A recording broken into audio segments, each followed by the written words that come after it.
So we are now on to our last program of the day. And this program is called Work-Life Balance, Cultivating Awareness, Energy, and Principles. And Erin Taylor, who's from Cheyenne, I'm really excited to be bringing a woman from the other corner of the state to come up and do this presentation, is going to speak with us today about this. It feels really amazing because Judge McEwen mentioned work-life balance and how she wasn't sure about that term in the first program, and then lo and behold, Chelsea in the interview was talking about feeling spread too thin and how to actually pull off all the things that she'd like to pull off and trying to stay in line with her boundaries. So everything about all of these programs today feel like one's building upon the next, and Erin and I were just discussing that during the break. So with that, I'd just like to welcome Erin Taylor to share her wisdom with all of us. And Erin, awesome. The stage is yours. Thank you. Thank you. Yeah, it's so cool when you get to have that, all the pieces come together like that. When Sam and I talked on the phone a few weeks ago, well, we talked several weeks ago about what would this all look like, and she gave me a few possibilities of, here's some ideas that we'd love you to think about. And I kind of settled on this work-life balance concept, and then when we talked just a couple of weeks ago about how all three of the segments were coming together, we just had that same level of, oh my gosh, this is just going to be so fantastic. So I'm really honored to be here with you guys. I know some of you here in the audience, but I really don't know most of you. But I can really I can feel the energy in the room. And, it sounds kind of cliche even still, but to be together is just still so special since we didn't have it for so long. So I'm just really honored for that, and just want to allow each one of you to also take a minute, feel the energy in the room, and let yourself sit in that energy, because that's going to help carry us forward through the conversation that we're going to have today. I do have a few slides, not much, just kind of to guide us through our time together today. But I'm going to start by giving you a quote. This is a quote that I actually came across when I was coming up here. I flew, just for the record. I wasn't driving and doing work, just for sake of time. And it came from a book that I have been working with to build part of my presentation, but it really resonated and really kind of tied everything up in a bow together. And that comes from Brené Brown. I know many of you, I hope, have read the work and maybe listened to her podcast. She's just really someone who's fantastic and really done a lot of the digging and the research to, what is below the surface on the iceberg, the vulnerability, kind of the ugly stuff that we think internally, what it takes to be courageous, and what shame can mean for all of us. But this quote that she has in her Dare to Lead, which I have right here, and I'll reference that again later, it's on page 10, 11, around in that space, but she says this: self-awareness and self-love matter. Who we are is how we lead. I'm going to repeat that because I think it's so significant. Self-awareness and self-love matter. Who we are is how we lead. And that's what I'm going to talk to you about today. I'm going to talk to you about how you can become more aware of where your energy is and how you're showing up. And this, I might even scrap the title work-life balance. It's just balance, life, bringing balance to everything that you're doing in life, how you're showing up. So I'm going to talk about how you locate yourself. I'm going to talk about how you build a success formula for taking care of you. Because as we've heard today a little bit, sometimes it's at the expense of us, right? Because we're doing so much for so many other people. And we're going to really dig into and talk about how we walk in our values. And so, again, that quote I thought just really tied it all up together and really kind of set the course for the pieces that I put together today to share it with you. So as I was thinking and preparing for this today and over the last few weeks, I was thinking, why was I asked to be here? And maybe many of you are asking that as well. Why is she speaking to us? You read in my bio, I am a consultant right now, but I do wear many hats.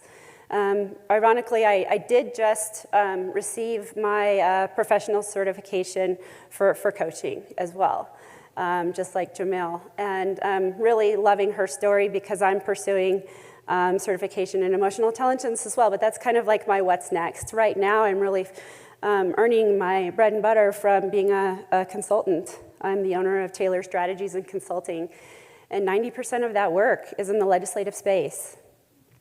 And many of you might read the news right now. There's a special session happening right now in Cheyenne.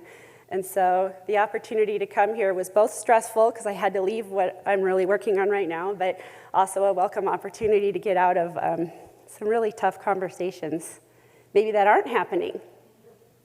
Maybe they're not having the tough conversations in a way that all of you have learned, all of us have learned here today how to do it in a better way. That's maybe not all the way happening down in Cheyenne right now. And I'll talk a little bit more about that. But I think the reason why I was asked here today is because I do wear many hats. Yes, I'm a professional woman. I actually own 3 small businesses, my coaching business, my consulting business, and my mom and I make pepper jelly together. It's called White Bison Pepper Jelly, and I think it's some of the best you'll ever have. So I'm just gonna make a little plug for that. And we've been doing that for years. We just sell it to friends and family. We're not even in retail because that's kind of like another level that maybe we don't have the time for right now. But I wear many hats. I'm a mom, I'm a wife. Got 3 kids, almost 3 teenagers, 2 full-on 16 and 17-year-olds, almost 18. And my little guy is 13 in less than 6 months. So any advice on having 3 teenagers in the house, I would just love that, and tell my husband and I how to survive that these next few years. But I'm a board member, I'm an advocate, I'm a volunteer in my community. And so I think one of the reasons why I was asked to be here today, and we were introduced through a mutual friend, was that I do wear these many hats, like all of you here today. I don't think any single one of you in this room wears just one hat, probably less than 5 hats. We all have so many hats that we wear. And how we manage those hats sometimes can be really tough. Sometimes it's at the expense of the things that we don't have enough of. And what are some of those things? Of course, time, right? Time's probably the biggest one. Sometimes it's resources like money. Sometimes it's just the support that we need. Sometimes it's taking care of ourselves. And so that's why I think I'm here today to share with you. And I'm going to take the advice of another good friend that I have who is actually from here in Jackson, who's really kind of helped me on my path for my self-awareness and what's next for me.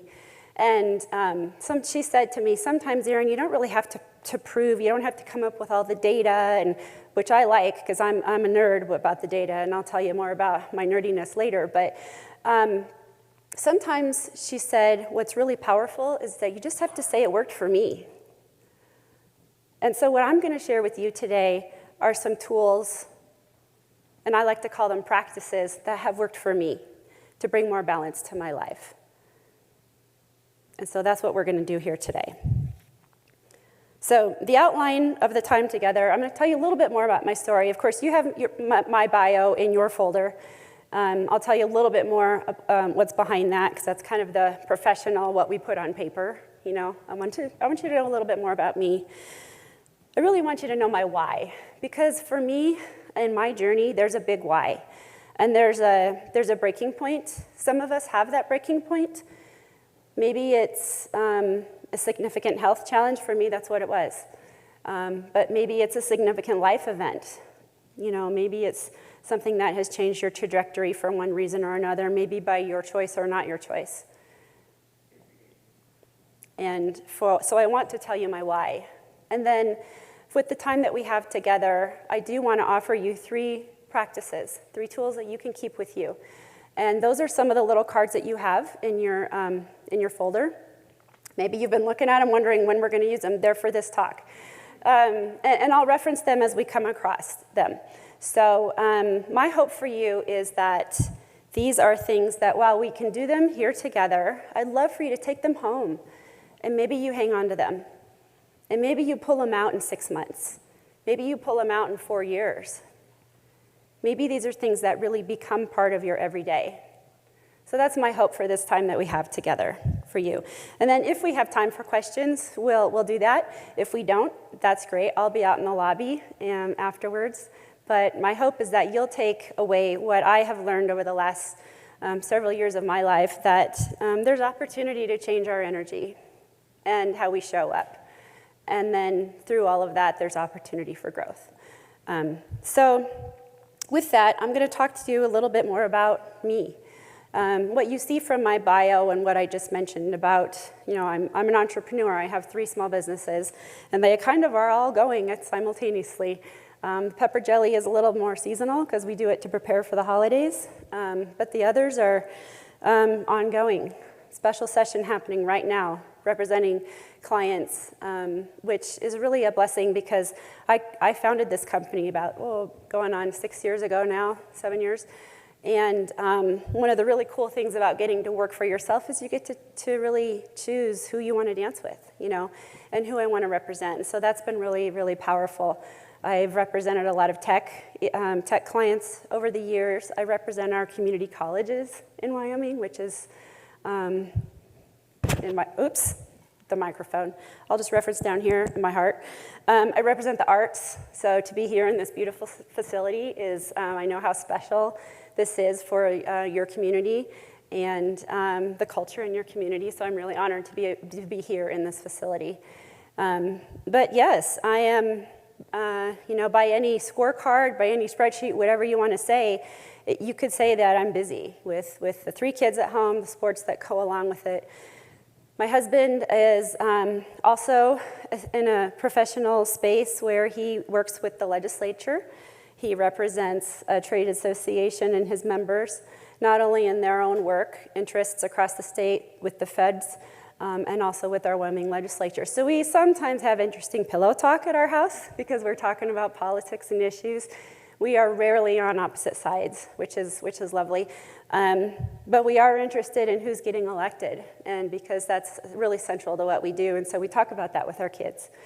But some people might say that we're busy, and actually a lot of people will say that to me. Gosh, you guys are so busy.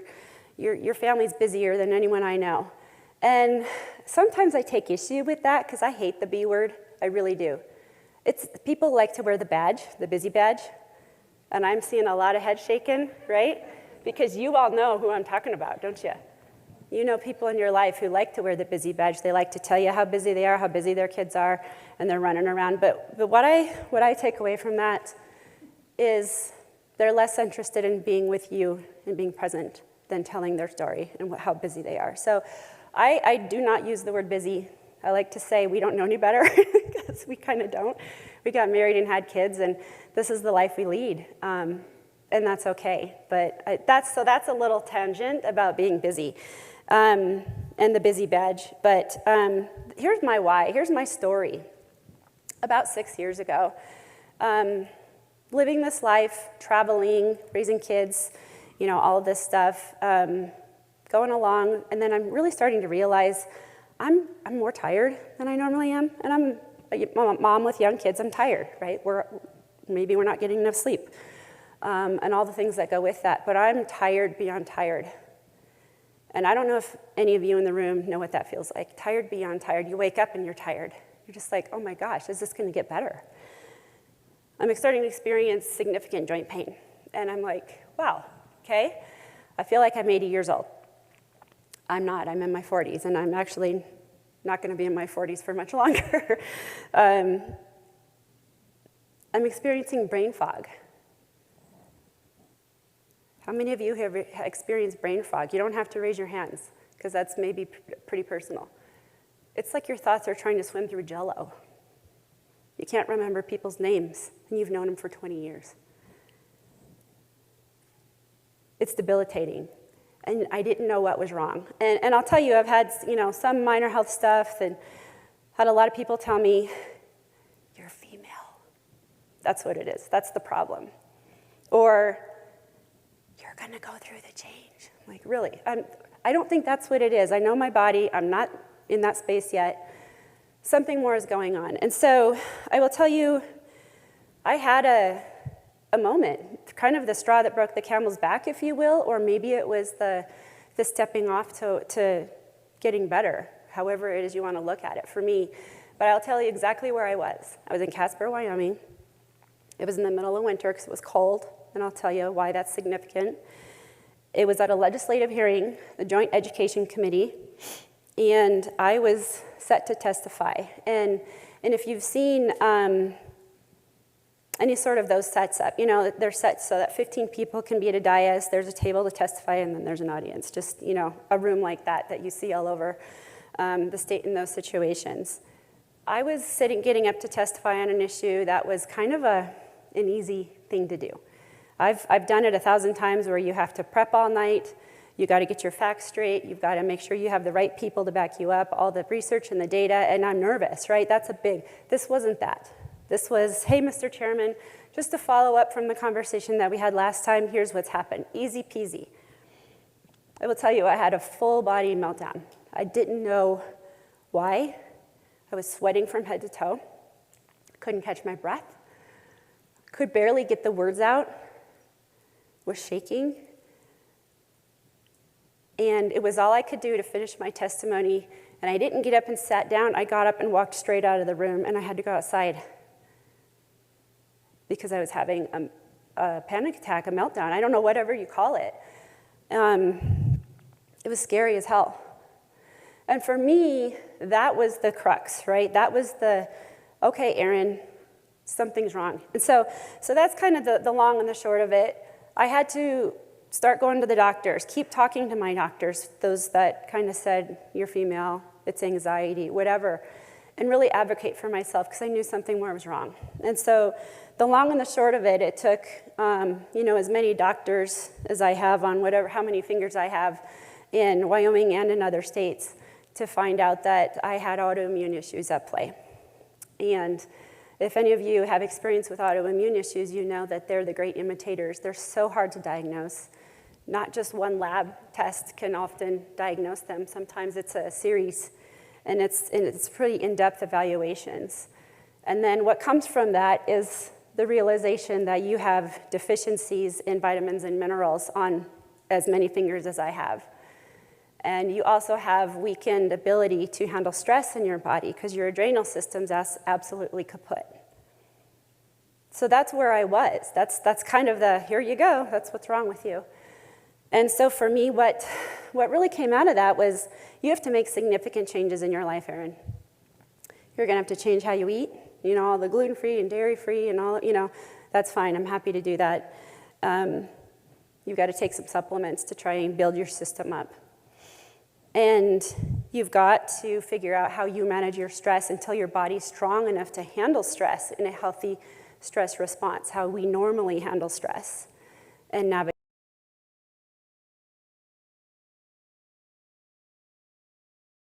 Was evidenced from what was happening. And so instead of running half marathons, I had to go straight to just yoga, maybe walking, yoga. And I'd done yoga, but I hadn't done it very often.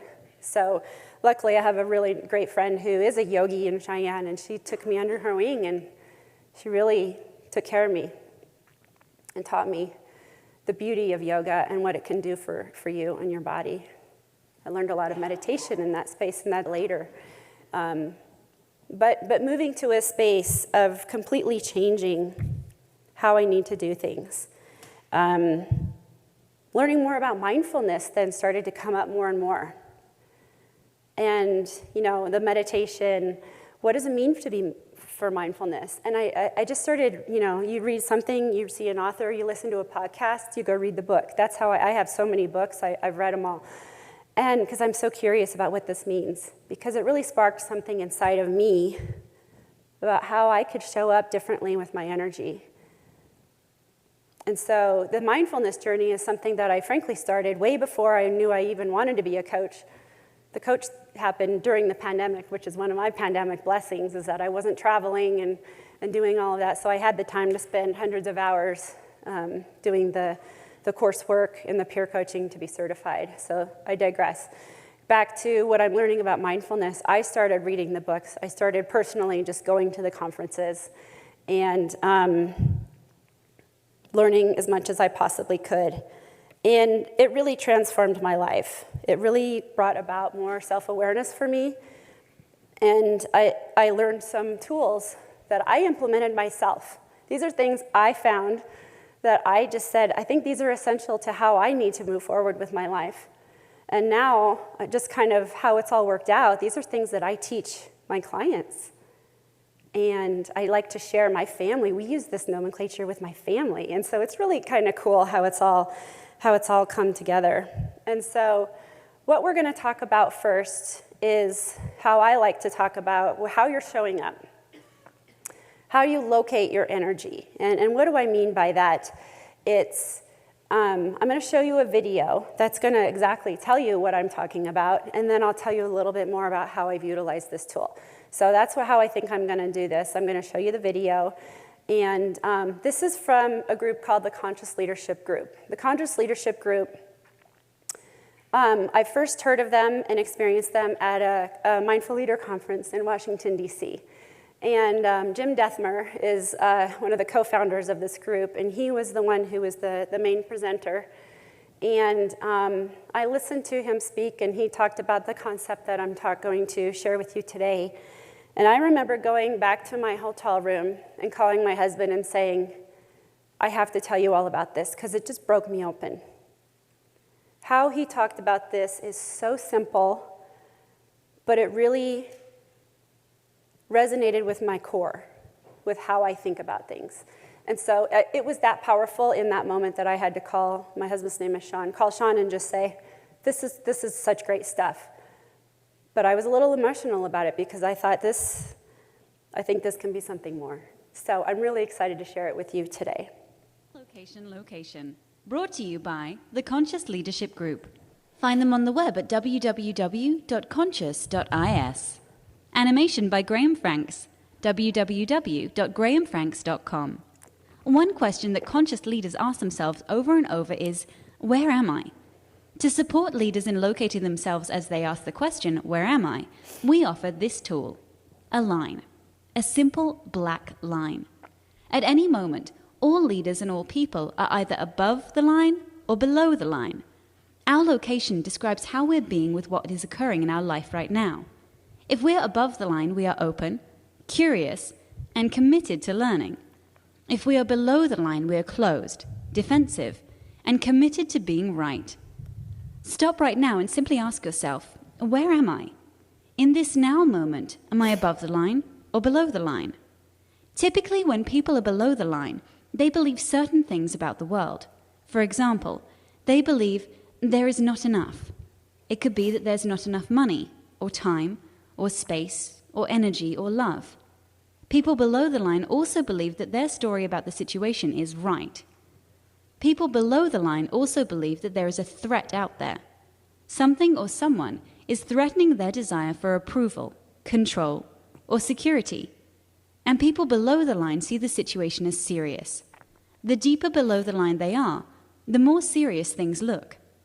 People below the line tend to behave certain ways as well. They tend to cling to an opinion, find fault and blame, gossip, explain, rationalize and justify, get overwhelmed, and avoid conflict or pursue conflict for the sake of winning. When people are above the line, they believe that learning and growing are more important than being right. They believe that all people and circumstances are their allies, here for their growth. They believe that from a distance, almost everything is funny. People above the line live in curiosity, listen deeply, speak unarguably, question all their beliefs, and live a life of play. Now, knowing what you know about being above or below the line, where are you? One thing to know as you consider this question. We are hardwired to go below the line. Literally, our brain is programmed to perceive threat, and when it does, a chemical cocktail courses through our veins, and we go below the line. This reaction was designed to help us survive in the presence of a real threat to our physical survival. An issue for modern-day leaders is that often our brains can't tell the difference between a threat to our physical survival and a threat to our ego or identity. We react and get defensive when we experience a threat to our ego. So in many ways, being below the line is natural and normal. But when we are below the line, we're not in a state, literally brain state, of high creativity, collaboration, innovation, and relational connection. We're simply trying to survive. Leaders today can't thrive if they're in survival mode. So the first activity of conscious leadership is location, location, location. In this now moment, where am I? Telling ourselves and others the truth about our current location begins the great conversation.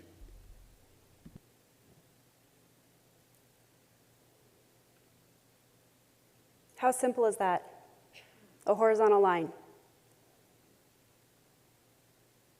I love it. I think it's so profound, easy to understand, and it applies to so many things that we've heard today, so many of those things. It's just kind of another way to talk about it. And so the folks at the Conscious Leadership Group are so generous. They encourage folks to utilize their resources, of course, if we give them credit. And this is what you have in your, you have a little copy of this illustration in your book today. But I would highly encourage you to go to the Conscious Leadership website. They have lots of great resources, other things that play off of this concept of the line. And I think it's something that many of you here could really gain some opportunity for growth because it's really that powerful. And I brought this with me. This is the book that Jim Dethmer wrote along with Diana Chapman. It's called The 15 Commitments of Conscious Leadership. There's the line right there. You can tell I've read the book a time or two, right? It's outlined, it's highlighted, it's tagged, it's dog-eared, it's well-loved. I've done a lot of work with these folks. I've taken their immersive course to really dive into the 15 commitments. But I'm going to tell you a couple stories about how I've utilized this. This is what we talk about with my family is the line. I'm really below the line on this. It's really a way to just communicate where you are without really having to say why. You don't have to say, I'm pissed off and angry. You can just say, I'm below the line. You don't have to say, I'm scared, I'm fearful, necessarily, even though that's something that there is opportunity for further exploration for, right? But you can say I'm below the line. So I want to tell you, kind of going back to my self-exploration and mission to really dive into this mindfulness space. I'm a political consultant, as I said. I'm a registered lobbyist. I've been a registered lobbyist for 20 years in Wyoming. And there's plenty of opportunity to be below the line when you're in that space, right? Politics, a lot below the line. But there's also a lot of really great opportunity to work collaboratively and creatively to do a lot of good. And I'm really proud of the things that I've been able to do that and the impact I've been able to have on our great state in that space.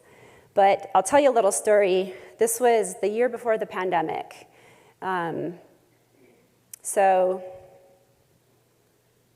I'm trying to think of the legislative sessions. The pandemic, 2020 was a long session, so that was a general session, so it was the year before that. I decided I'm going to put myself out there.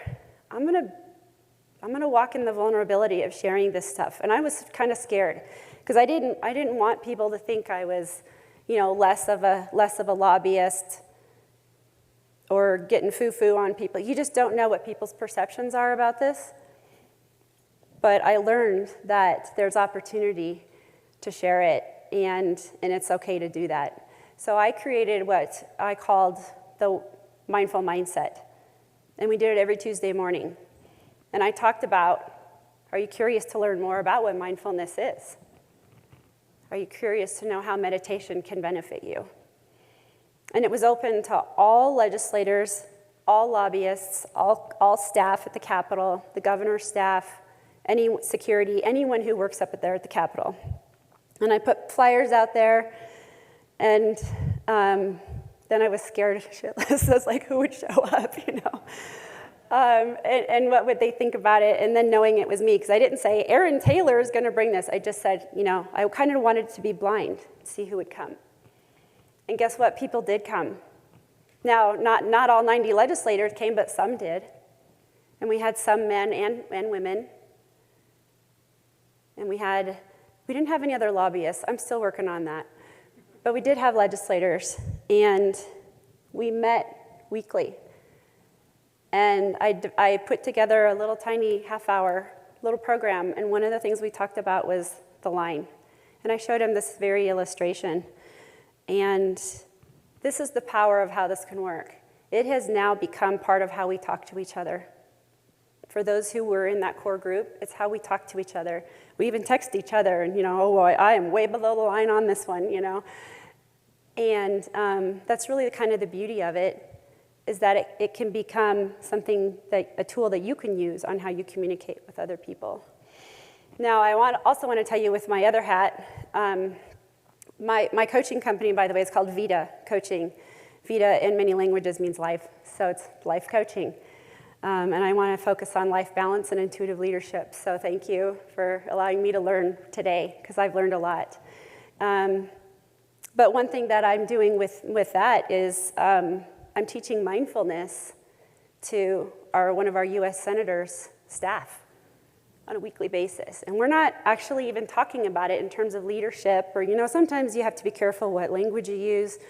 You got to make sure you don't make it too foofy. I am full on talking about mindfulness. I am full on talking about, and we're actually meditating. And so it's really cool that we're doing this. And this was one of the concepts that I introduced to them very early on. And very similarly to my story about the legislative session, this concept, how we talk about being above and below the line, is how they talk in their office now. And so it's so powerful. They can walk into a meeting and simply say, I'm below the line on this issue. You don't have to necessarily express why, but even saying that out loud kind of softens your ability to lash out maybe, or react versus respond.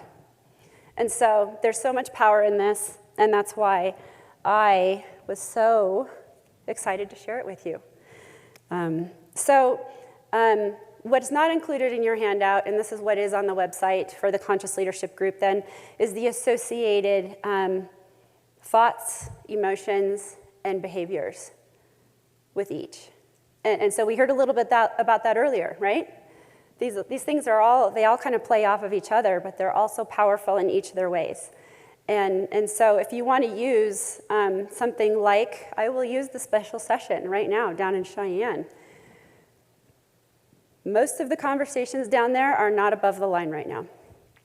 And why is that? Why is that? People want to be right. I heard that, yeah. People have fear about what's out there. What does this mean? People want to make sure that they have choice, right?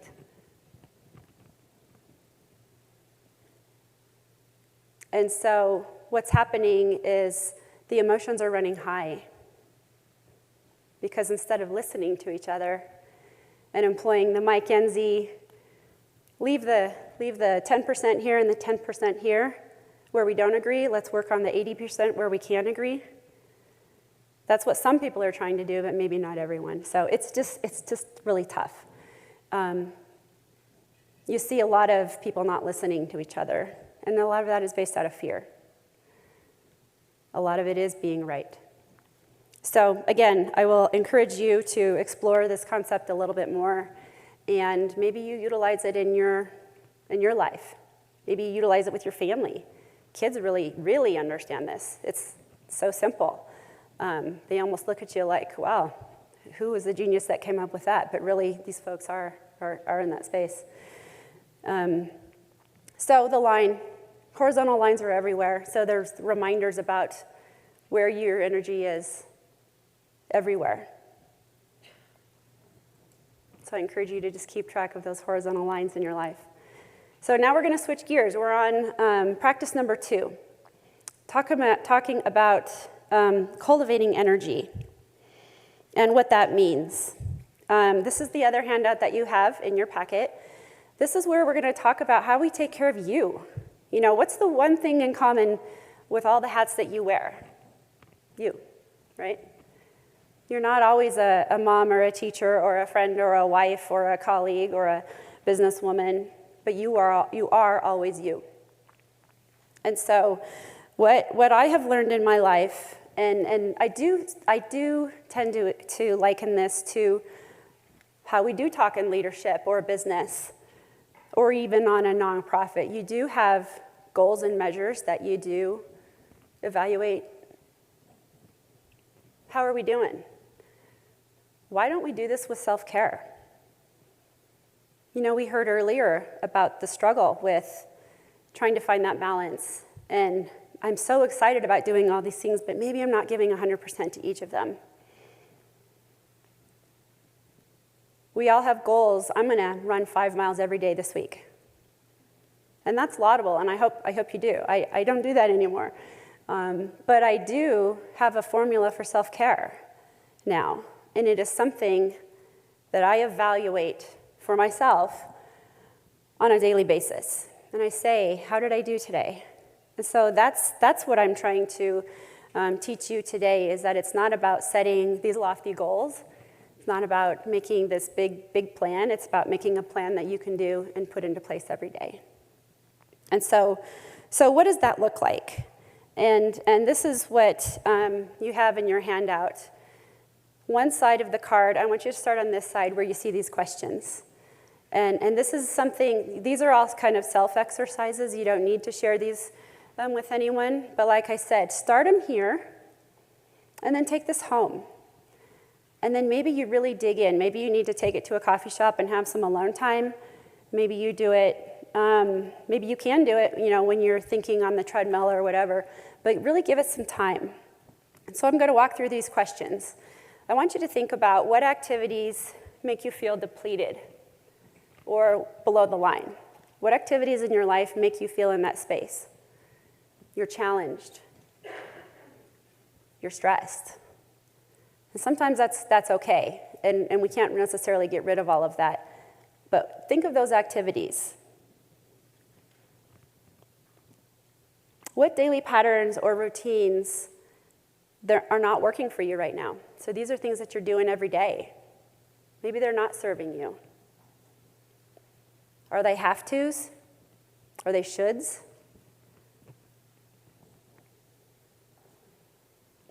What areas of your day could benefit from more flexibility, maybe more freedom? Again, sometimes we're at the mercy of someone else's schedule. And sometimes that's just life. But maybe in your everyday, could you benefit from more flexibility? Think about that. Conversely, where could you maybe benefit from added structure?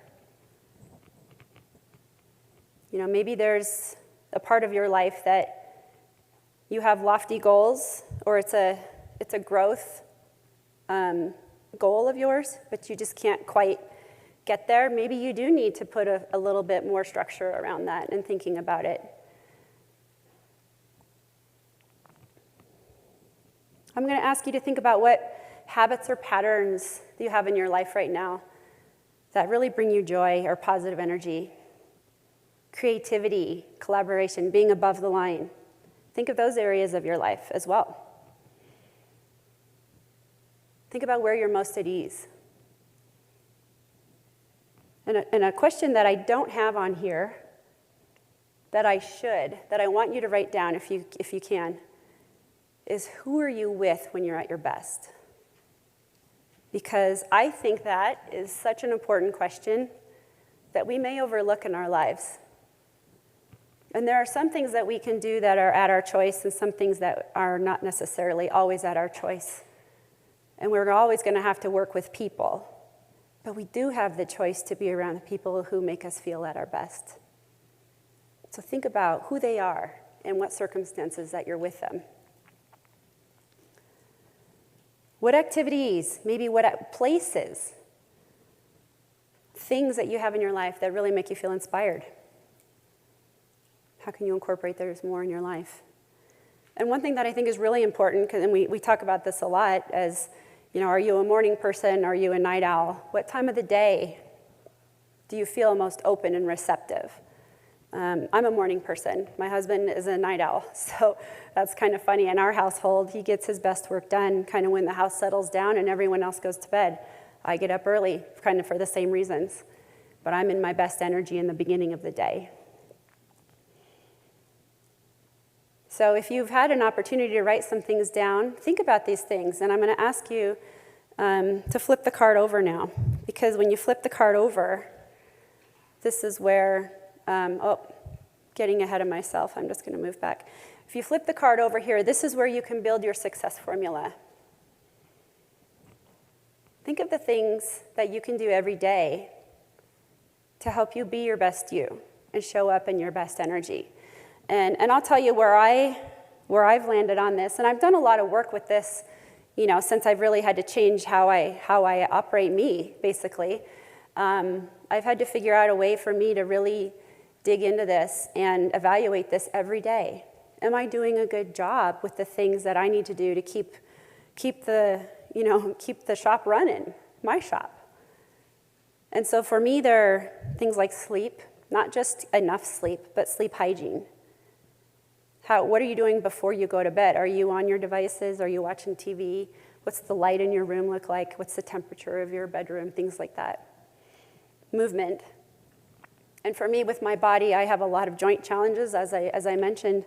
The right type of movement that serves me, that gives me the things that I need to help my body and not beat it down more. So I've had to really do a lot of evaluation in that space. So movement, nutrition, what I eat equals how I want to feel in many ways. And maybe not everyone has that challenge, but for me, and I would submit probably a lot of people, what you eat does equal how you feel. And so it gives me an opportunity to evaluate that every day and make that choice. Also for me, reflection, and particularly gratitude. I'm just going to take a short minute to talk about the power of gratitude. It is something that I've read so much about. There are empirical studies that are able to be replicated in the scientific space that talk about the power of gratitude, what it does up here and what it does in here, and what it does to your energy. And so I really encourage you, if you don't have a practice of gratitude, maybe that's something that you would try it out for a little bit. But what I do is, as often as I can, I've gotten pretty good about giving myself the grace if I don't do this, but I kind of will do it mentally if I don't do it and sit down and actually write it out. But I do reflect every morning on 3 things that I'm grateful for. And sometimes when you wake up, you haven't really done much, but it does allow you kind of a blank slate. What am I grateful for? Here's the power in it. I do it then at night too. And that might be a little more reflective of something that happened in my day or someone I was with that day. But it really sets a nice tone for then when you do turn everything off and you're ending in that space of giving thanks. I think it's so powerful. And something that I've started doing recently is evaluating what did I do to feed my soul? Actually think about it. What did I do to have fun or things that feed me? I love to cook. I love to, of course, hang out with my kids on most days. I mentioned the 3 teenagers, right? Just kidding. They're probably watching this going, geez, Mom, that's not nice. Who did I have a conversation with that really fed my soul? Things like that. It's just kind of an opportunity to pay attention. And I've really enjoyed doing that because it's also allowed me then for the next day to maybe plan for how that happens. And so I'm going to share another tool with you that I utilize. I brought a bunch of props. This is a journal that I've used for a long time, and it's not a typical journal. It's something that I purchased. It's called the Self Journal. I discovered this years ago. I don't know how many of these I've had, but this is my toolbox for keeping track of all of these things. There's a space in the beginning for you to write down your habits, your success formula for self-care, as I call it. There they are: meditation, gratitude, reflection, movement, sleep, food, mindful eating, fun. And you can kind of evaluate, how did you do today? What I really like is the day-to-day. Today I'm grateful for. There it is. Today's goal. This isn't my goal to, revise the strategic plan or call a legislator for one of my clients. I wrote down today, be simple and easy. And that actually came from a meditation that I did this morning, be simple and easy. My targets today for a special day. This is a big day for me. I haven't done a presentation like this, so it feels very vulnerable to me. So the things I wrote down today were breathe, smile, and just be me. On other days, it might be something like a little work focus, something I really had to get done, but it's not my to-do list. It's like what I absolutely have to do for today. Parent-teacher conferences, something like that, What would make today great? So it's setting your intention. It's not checking off everything on my list, not at all. What's my intention for today? For today, it was ease and grace. And so what I carry forward, and they used to print this, but then they also had lessons learned. Your wins for today, and then ending with gratitude. So I just write those in. But, exploring your lessons learned is a way to maybe evaluate where you weren't proud of how you showed up. Or it completely went sideways and just kind of had, a rough circumstance or a rumble with someone in your office. Who knows what it could be? But the opportunity to think about what you could have done differently or what the lesson that you learned. Maybe you also can reflect on the opportunities from the day and what you're really happy about, what fed your soul, what you're proud of. There's power to the pen when you write those things down. So if you're interested, it's just a tool that I thought I would share. This is something that I try not to leave home without. It's really integral to keeping, like I said, my boat afloat. So, self-life journal. The third tool then is we're going to talk about some values. And so I was really excited when I heard Jamil and Daniela talk about values, because work in the value space isn't so black and white. And you heard Jamil say, you can't necessarily just pick a list of things and here you go, here's my values. I've worked for years on this. We all know what's important to us, right? We all know what's important to us. But sometimes being able to verbalize it and really just tell someone, here's my values, it's not as easy. And so I've really, really thought a lot about this, and I've done a ton of work about this. And this is another tool that I'm going to give you. It's kind of a hint. Sorry, I have to manage all these things I'm holding. This is the other thing that is very sacred to me. This is just a book, with just lines in it. But this is my self-growth book. I take this to conferences just like this. When I read books, or maybe I've done coaching, this is where all that stuff goes.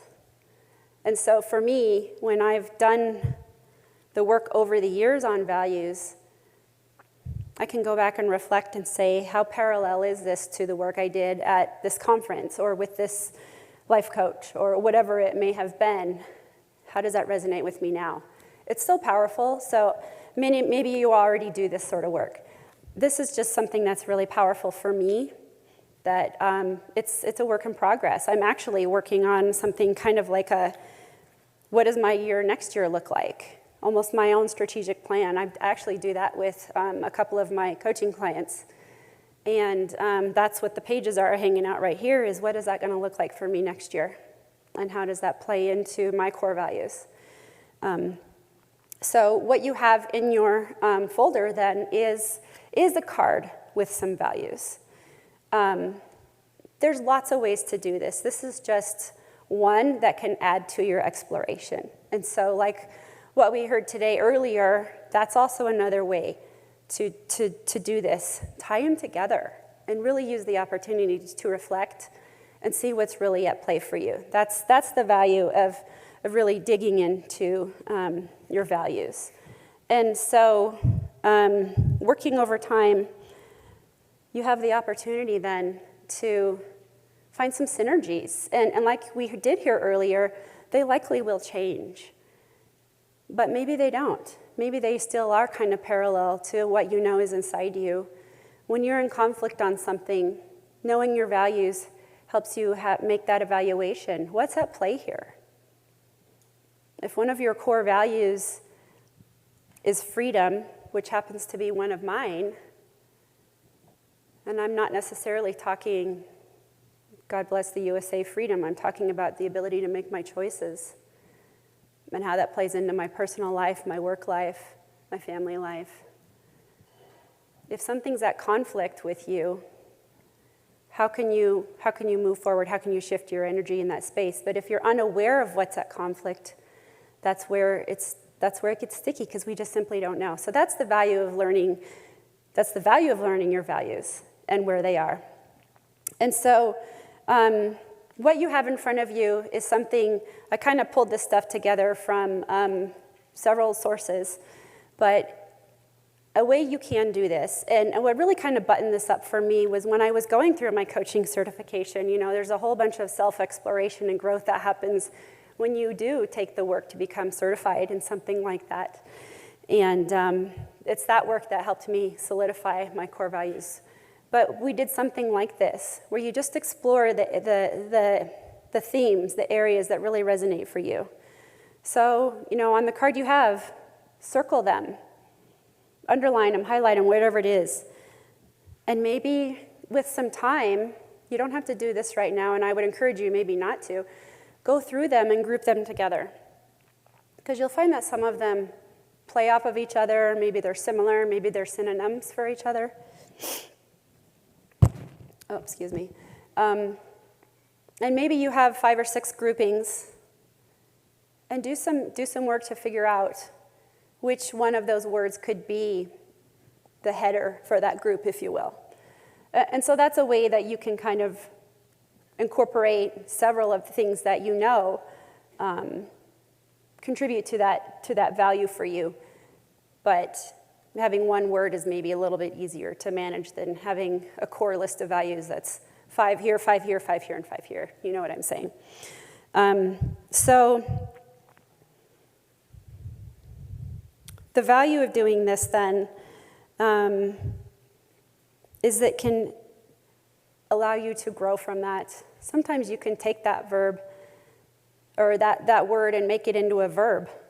And I'll kind of show you what that is. So for me, this is where I told you, one of my core values is freedom. A situation where I, in hindsight, can figure it out now, but at the time that it happened, I didn't realize that this core value was at play. And I'll just tell you really briefly. We're doing okay on time, right?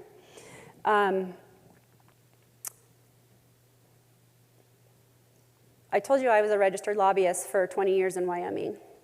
I did have a gap year. I have to be really clear about that. I had a gap year. When I came to Wyoming, my background is in electric utility regulation. I'm an economist. I have my master's degree in environmental and regulatory economics. And so my first career was in that space. I was working with regulators, both at the state and the federal level, working with investor-owned utilities and merchant generation, both in North Dakota and in Washington, D.C., after I received my master's degree. And came back to Wyoming. And as you imagine, the job pool in Washington, D.C. is a little bit different than in Cheyenne, Wyoming.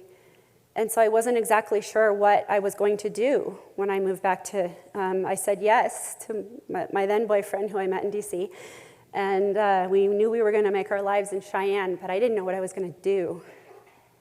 And it kind of scared me a little bit. But I did find an opportunity in the government affairs space. And it was with an investor-owned utility. So I said, hey, I know your business. I know how you're regulated. I know all of the policy, but I don't know how to do what you're asking me to do. And I basically said, will you teach me? And I got lucky because they said yes. You know, knowing what you're talking about means a lot when you're a lobbyist, of course. So that I had that down. But how to do it, how to build the relationships, how things work here in Wyoming, as we all know, much different than in Washington, D.C. But I had a mentor who was, I think, one of the best, and he taught me the ropes. And what he taught me was that it's about building relationships. It's not about proving you're right. It's not bringing all the data.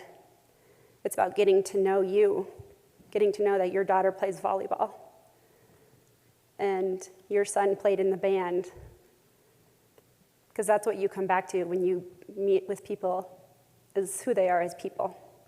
Now I'm digressing a little bit. What I'm coming back to is the hats that I've worn as a registered lobbyist. I did then have the opportunity to go back to my spreadsheet-loving, nerdy economist and serving as the executive director of the Wyoming Taxpayers Association and learning about tax policy and our state budget and all that kind of stuff. And I did that for 9 years, and it was a really great and educational experience that I still carry with me now. But I took a year off in between founding my own company, Taylor Strategies, and doing that work, and I was encouraged or persuaded, I'm not sure which, to run a U.S. senatorial campaign in the state here for former Senator Mike Enzi. And it's something I'd never done before. I've been involved in politics. I've helped friends get elected. I've gone door to door for Democrats and Republicans, all the work, right? Just supporting good people. But doing that sort of a job was something that I was really interested in, and for 1 year, it was a really cool challenge for me. So after that is where I'm getting there. Sorry, this is a long story. But I was recruited to come work for the state in a state job, which that's not the problem with this story. The problem with this story is that this state job turned out to be something that I did not understand was going to be. Maybe you could say I was sold a bill of goods, it was red and then it turned blue. Whatever it is you want to say, it wasn't what I wanted to do with that job as the conversations that I had had with the people who recruited me to do that. And I started realizing I was in conflict at a core level, and I didn't quite know what it was. I mean, it's just a little bit different when you work for the state. You know, they can't make exceptions for one person because you've got all these other people that you supervise. I wanted autonomy, I wanted flexibility. Those were the conditions that I took into that job. And then they said, no, we really can't do that. And then there were a whole bunch of other things at play as well. I was physically sick about it. I was feeling it in my gut. I was also having problems with my gallbladder, but I think it was accentuated because of this situation, because of that stress, that internal conflict that I was experiencing. And it's not until 6 years later that I realized one of these core values that I've identified over the last year of freedom that was absolutely in conflict for me. And so it's just kind of cool. When you really dig in and do the tough work on your core values, you learn where your harmonies are. You know, where everything's lining up for you, and that's where you can bring your best energy, not only to your own life, but to the people in your life and with all the hats that you wear.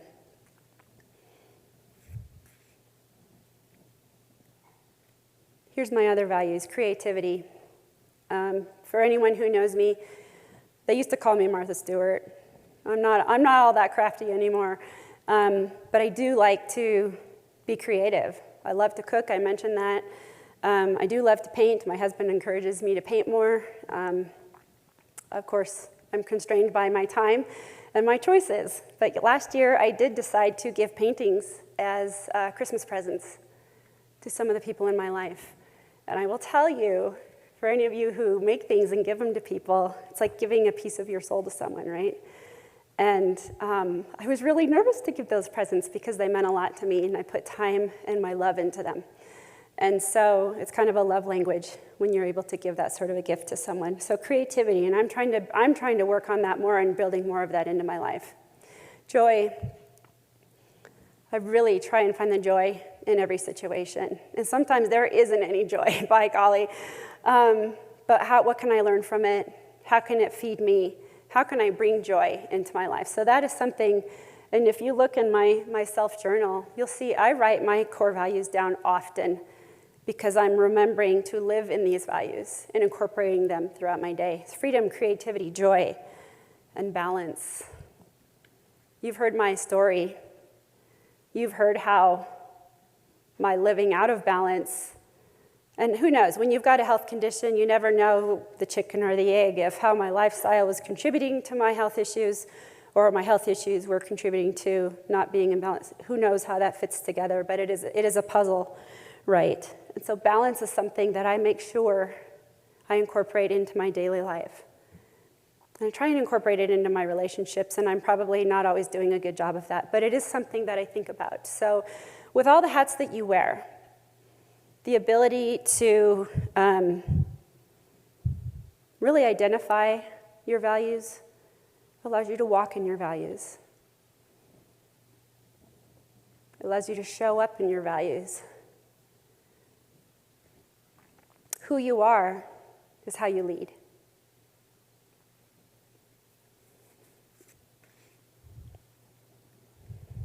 And so I'm going to go ahead and say this is a great space.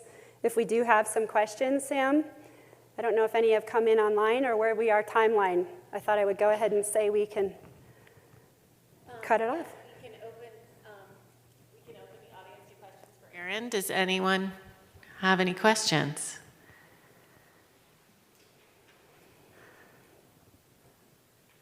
Yes. I just want to add, I think everyone would agree they would love to have lunch with you. That's incredible, above the line or below the line. And civility would be one of my core values. But when you deal with the below the line, where it's not based in fact, what would you suggest where you could at least get where you're dealing with facts on trying to come together and reach some kind of harmony? But if you're just not even dealing in reality, it becomes, I think, harder. So I'm going to repeat the question. I'm going to put this down quick. The question was, when you're dealing with a situation where facts aren't being presented truthfully, is that accurate? How do you deal with that? And how can you shift your energy? Because you're clearly below the line in that space. What are some tools that you can try and utilize in that space? That's a great question. Oh boy, I feel like that's my life sometimes, especially in politics, right? It's hard because what comes into your mind right away is judgment. They're not bringing the facts. Maybe I am bringing the facts and they're not. It's, oh boy, they're showing up in this space. Where am I? Am I going to react? Am I going to respond? So that's a really good, right there, is something that I would encourage you to think about. What happens when you're working with someone who is in a space of maybe not being completely factual, truthful, whatever the right words are? You have a moment to pause. And in that little micro space, you have the choice to determine, am I going to respond to this or am I going to react to this? And so this is something really powerful that I've learned, and it really comes from Viktor Frankl's quote, talking about the space between and your ability to grow in that choice that you have. And so responding versus reacting, I think, is something that can be very powerful in that space. So I would allow you to, or I would encourage you to think about that and what that would mean for you. Responding would probably be reacting with something reacting would be coming back with probably a snarky comment or something that you're not going to be proud of later. Responding would be, okay, I'm recognizing, I'm aware of where the energy is. How can I shift the conversation? Maybe that's part of it. That's a great question. Here's one. Yeah, it's similar to that. You said you used the line as a communication tool before, and I'm curious if you received that feedback from someone of them being below the line on an issue. What other tools are you then using in getting that information? Knowing that you're dealing with someone who's below the line, how are you, what do you do with that information? Because I feel like often if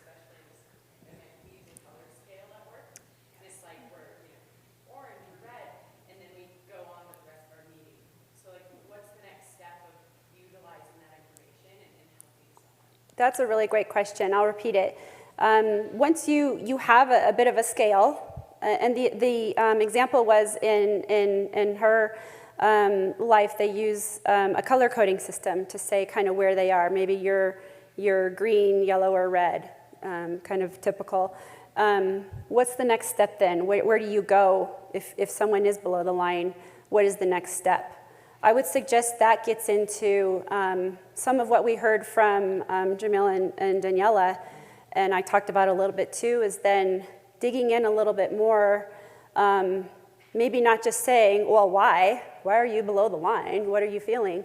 But it's asking empowering questions and being curious with someone and allowing them to express what's going on for them. Because so often, gosh, I've said this 1,000 times, and I actually heard this at a conference in DC. We've worked for so many decades to take the people out of business. It's just business, right? It's not personal. And look at all of this literature now. We're trying to put the person back into business because guess what? We are what makes business work. It's our people, it's our relationships. So I would just suggest that it's, trying to get behind what are the thoughts, what are the emotions. Maybe it's just simply witnessing someone's behaviors. Sometimes that tells you a lot of where they are. We can all recognize fear. Not always, but sometimes we can all recognize fear, having to be right. You can see that from what people are saying and how they're acting. You probably can't change their behavior, but you can change your behavior. And sometimes that's all the shift that's needed to change their energy too. I hope that was helpful. Here's another quick. Do we have time? Probably one more question. Okay, please. that sounds great. I think I saw one right here. Yeah.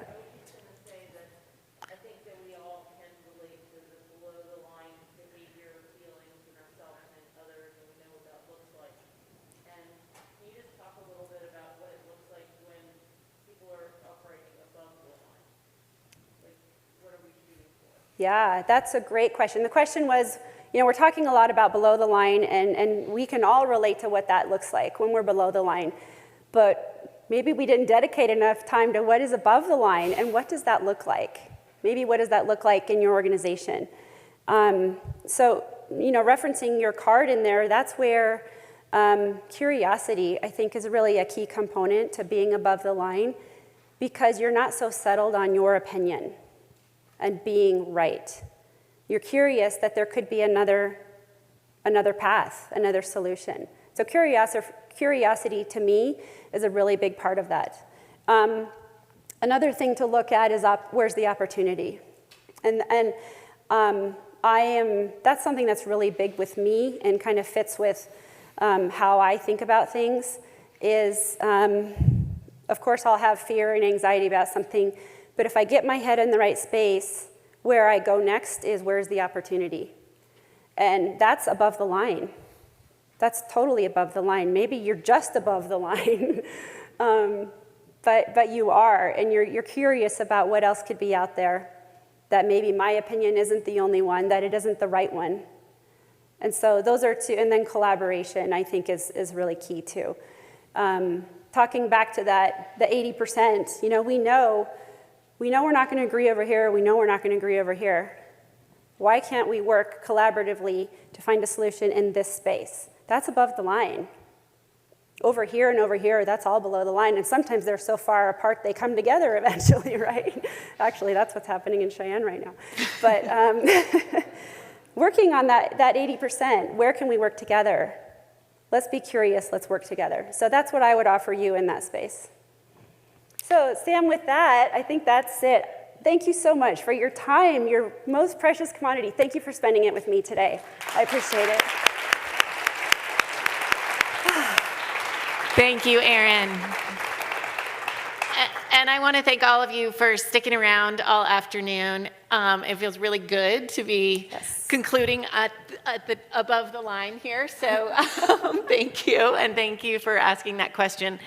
I just want to say to all of you, it's been an honor to have you here today, and hopefully you've gleaned some inspiration, some insight, and some tools to take home with you to actually bring it all together, right? To be integrated in leadership, whether that means at home in your family, as an individual, or in your place of work or in your community.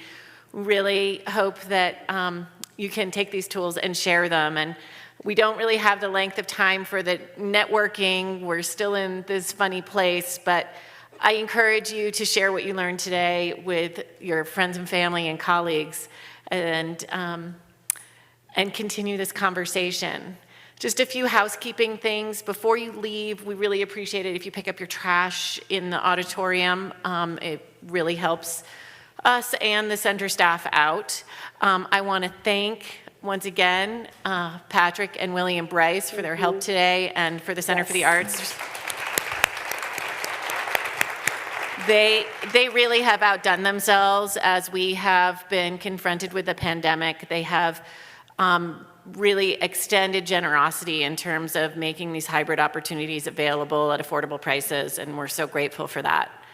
I also want to mention, most of you probably are aware of what Momentum does. Obviously, we do this summit once a year, but we also offer workshops and other public programs throughout the course of the year. But we also do a 9-month mentoring program. I'm proud to say that we have over 450 women who have participated in this program over the past 14 years.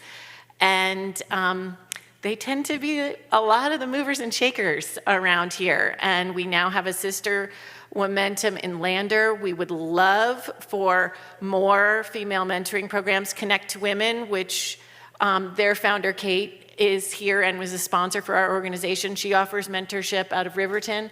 We would love for more female mentorship to happen throughout the entire state and beyond. And there are toolkits out on the table as where the notebooks were distributed, as well as some other information from our sponsors. And I also want to announce that we are working on a pilot program to start encouraging a new program called Tenacity, which is to help sophomores and juniors in high school to have mentors who are sort of in their mid-20s to early 30s, sort of connecting the dots between our local organization, GAP, which is Girls Actively Participating, which is elementary and middle school girls, to the next step to connect to Momentum. And so keep your eyes open for that information. Once again, there are evaluations in paper in your notebooks. We'd love it if you fill those out, but if you don't want to do that, please fill out the link survey, because that's how we get your contact information, so we can send you recordings and stay in contact with you with everything that's going on with what Momentum has to offer. I just want to say thank you once again. I also can't help but say thank you to our community, the Community Foundation of Jackson Hole, for Old Bill's Fun Run. This year was mind-boggling, and we really appreciate everyone's financial support, as Momentum is a nonprofit organization. So with that, happy Halloween, have a great weekend, and I hope you have a great night. Thank you. Thank you very much, Erin.